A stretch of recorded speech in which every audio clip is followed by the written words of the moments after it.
Hi all, thanks for joining this presentation. Today's topic I'm going to cover identifying cyber attacks early and mounting targeted defense. Quick look on agenda, cyber threat landscape 2020, Singapore cyber threat trend, cyber threat business impact, defenders response phases. With the defenders response phases, I'm going to talk about some of the mitigation strategies to reduce the risk. Then comes the customer pain points, and finally our managed cyber defense service. Moving on, threat landscape 2020, top attacks 2020. Top attack being ransomware. In comparison to last year, which is 16%, this year it was around 25%, which basically means 1 out of 4 incidents we observe and investigate is ransomware. Okay, topmost attack type is ransomware. In comparison to last year, it was around 16%, and this year it was around 25%. This 25% shows that 1 out of 4 incidents we investigate is a ransomware. There is no one single industry which is not impacted with ransomware. Hospitality, especially healthcare sector and education sector, is worst hit by ransomware. There is a prediction by cyber security firm called Cyber Security Ventures that every business, at least one business, will fall victim to a ransomware attack every 11 seconds in 2021. And this number was 14 seconds in 2019. Moving on to server access, the next most top attack vector. It's more of a server-based vulnerabilities. Servers are not properly patched with the latest CVEs. Third most attack type is BEC, business email compromise. It's more of an impersonation attack where the CEO or CFO, as if like email coming from CEO or CFO, the request is given to someone in a finance department asking them to do a wire transfer. Normally the wire transfer is to an account which attacker have the control. I have top ransomware variants by volume in the right hand side. The first being Snake ransomware, which is close to 6%, which is put in a reverse order, followed by Maze, which is 12%, and then the third one is RE-Evil, Sodinokibi, which is the topmost ransom variant by volume, and the percentage is 29. Ransomware, the RE-Evil ransomware threat actors use multiple techniques for infection. One, brute force, RDP brute force. The second one, sending a malicious link via ad network. In the others category, I have Ryuk.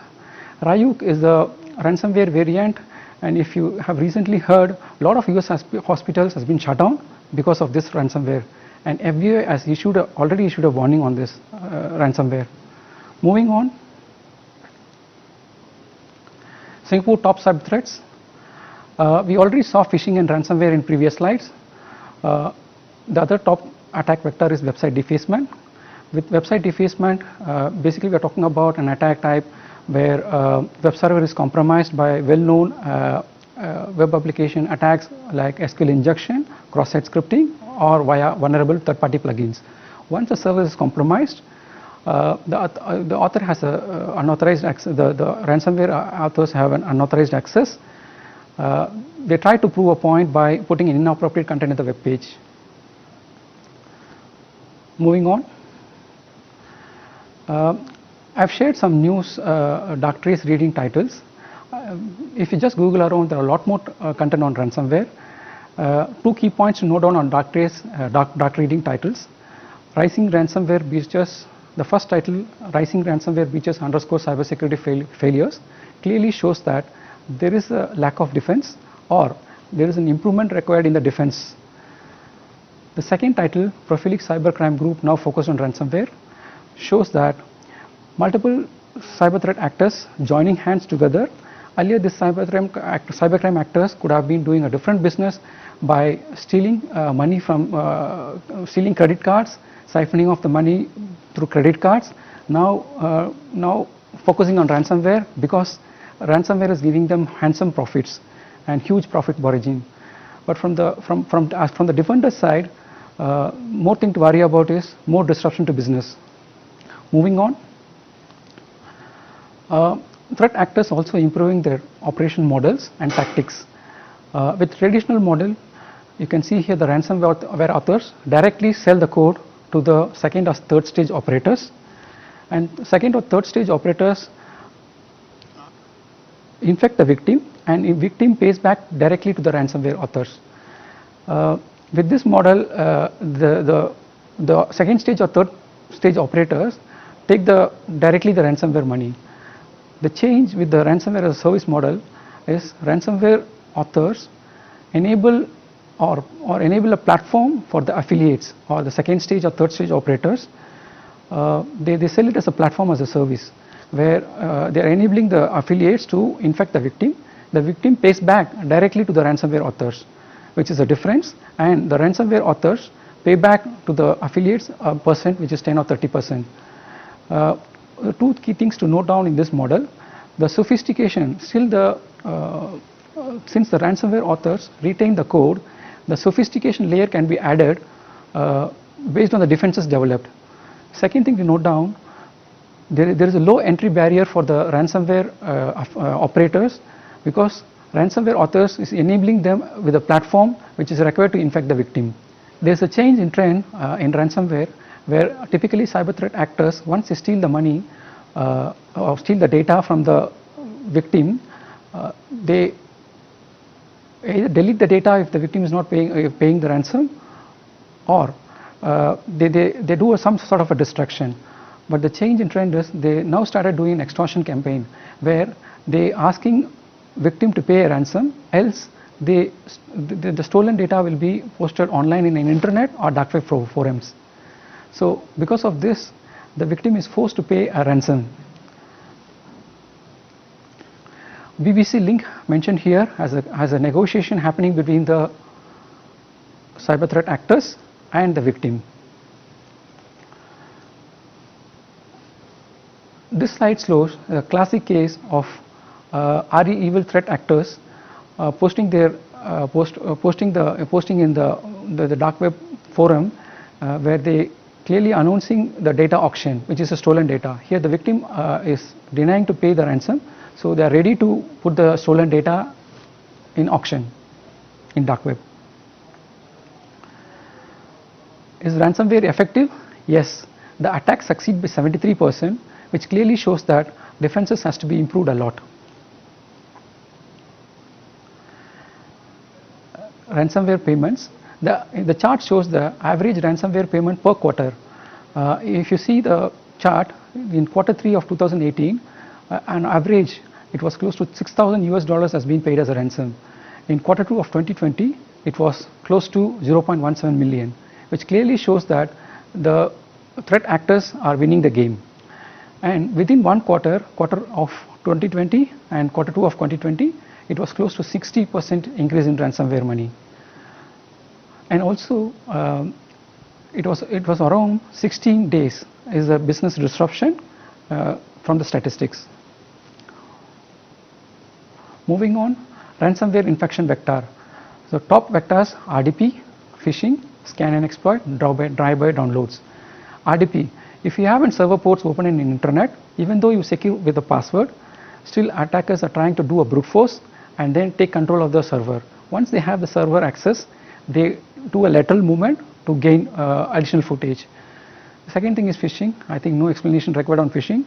We move on to scan and exploit. Scan and exploit is more about scanning for open servers which is vulnerable, and then they exploit it for further compromise.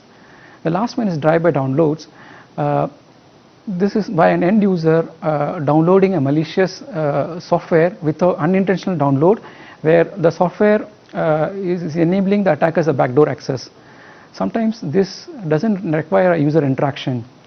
Another trend, the drive-by downloads, is a top attack vector, at least for last 2 to 3 quarters in Singapore. Moving on, ransomware kill chain.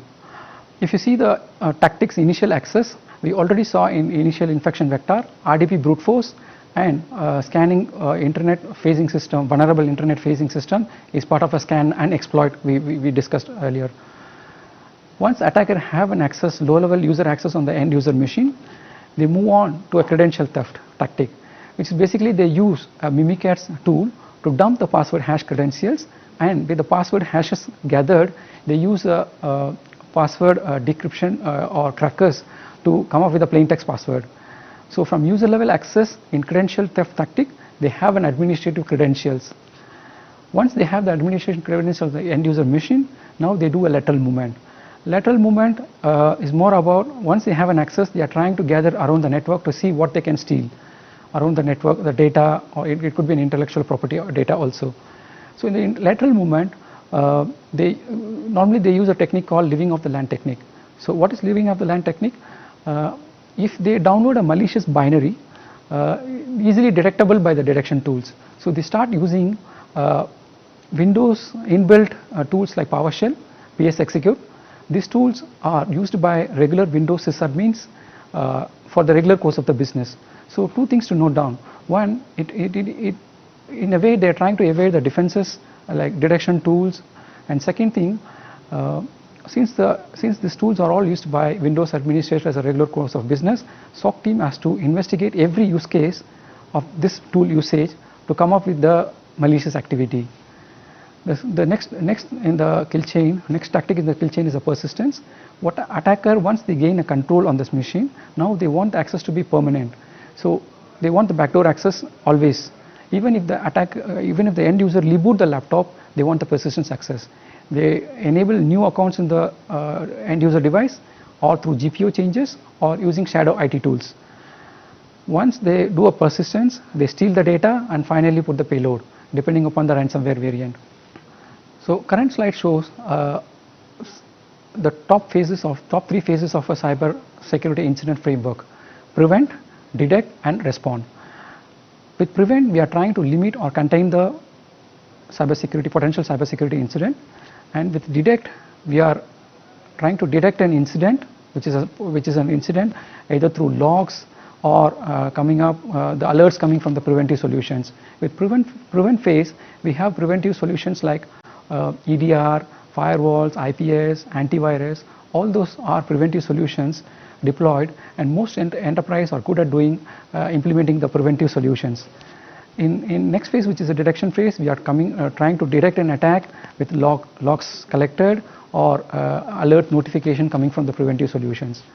Next comes the response phase, where we used to once an incident is declared, we follow up the incident response plan and see how we can limit the damage. With three phases, most enterprise good at doing preventive solutions, but however on detect and respond, still there are some lacking. Are preventive solutions alone good enough? The answer is no. So all three phases should work together to see how it's a security defense in depth approach, meaning all phases to work together. Even one control in the prevent phase fails, still the other control in detection phase will help to mitigate the threats. So security defense in depth approach.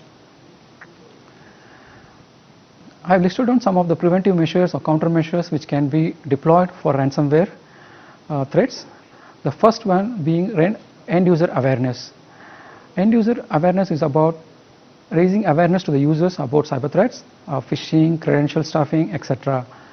One thing to note down to improve the defenses is testing our own defenses, meaning employing a phishing toolkit, do a simulation campaign, of course with approval from senior management, employing a phishing kit, send a phishing email to employees and see who fall as a victim.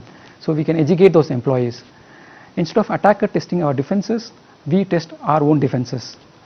Next one I have is review RDP access rules. RDP access rules, RDP ports being opened from internet is not required.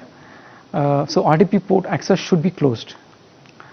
Next one in the countermeasures I have is backup plan, which is 3-2-1 strategy. The 3 stands for 1 copy in a production, next 2 copies in a non-production environment. The next 2 stands for to reduce the hazards, we need to have copy in 2 type of media. One media could be a disk, second media could be tape drives. The last one stands for non-production copy, which means a backup copy taken and put it in an offsite, which is your DR facility. So in case if your entire production data backup is deleted, you still can recover from the offsite backup. With the lessons learned report, the threat actors also know that enterprise will do a backup. they delete the backup. The first thing they do when they compromise the network is to delete the backups. So in a way, only offsite DR backup is going to help us. Next comes the vulnerability management. As a defenders, we need to improve the timelines for vulnerability management.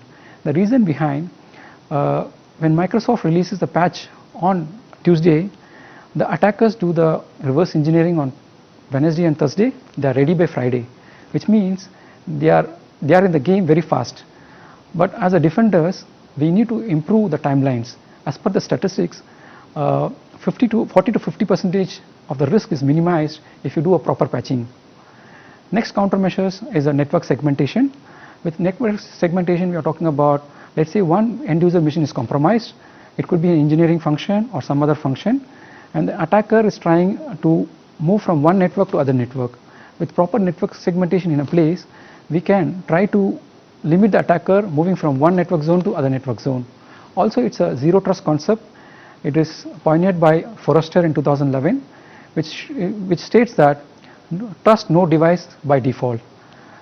Authenticate the device, validate for the level of access, and then grant the access only required or need to know basis. Next comes the multi-factor authentication. With multi-factor authentication, we are talking about not just relying on passwords, using two-factor authentication and adding one more factor. Multi-factor authentication and network segmentation is part of zero trust concept. And next one is privileged access management. Privileged access should be managed and controlled so that the attacker is not misusing the privileged access.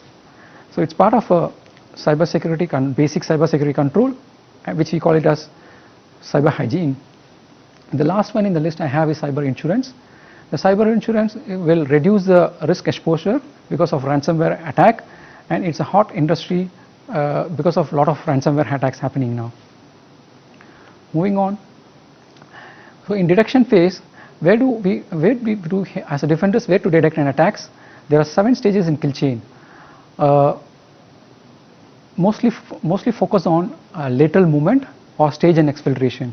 The reason behind, when attacker have to compromise the end user machine, they have to move laterally from one machine to other machine in the network. So if there is a malicious behavior observed in the network, we can easily catch the malicious behavior. So to focus should be on lateral movement. Stage and exfiltration is too late, but still it's better, like attacker bringing the network into a hostage. Moving on, how to detect an attacks? I have a pyramid. I would like to explain the pyramid of pain. Actually, the pain here refers to a difficulty the attacker has to experience to actually, sorry, pass.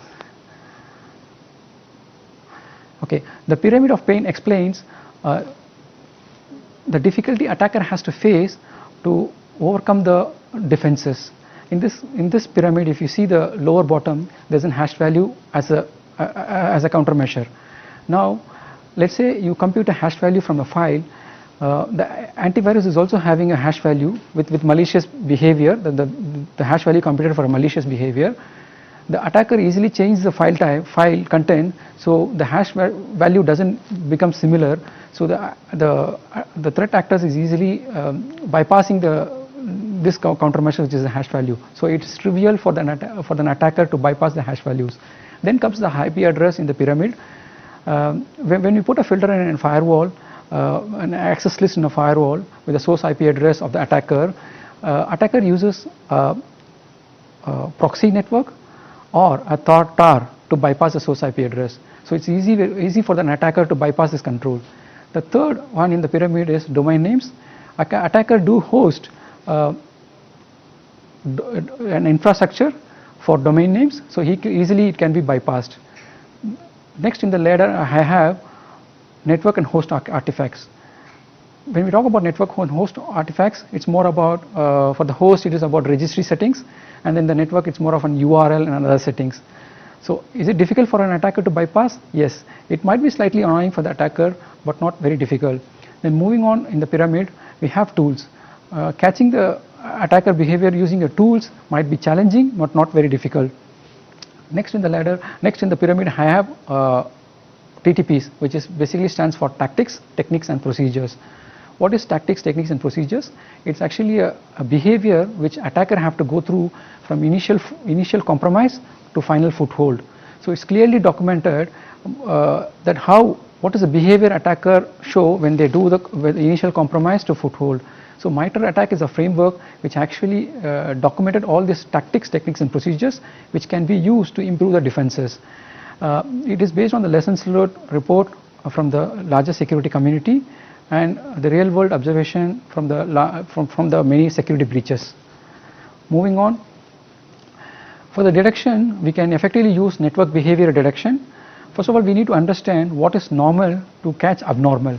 So network behavior detection can help only if you know what is normal. Also we talked about MITRE ATT&CK framework. We can define a use case library for TTPs in an SIM to improve the defenses, and continuous monitoring is also essential to improve the detection phase.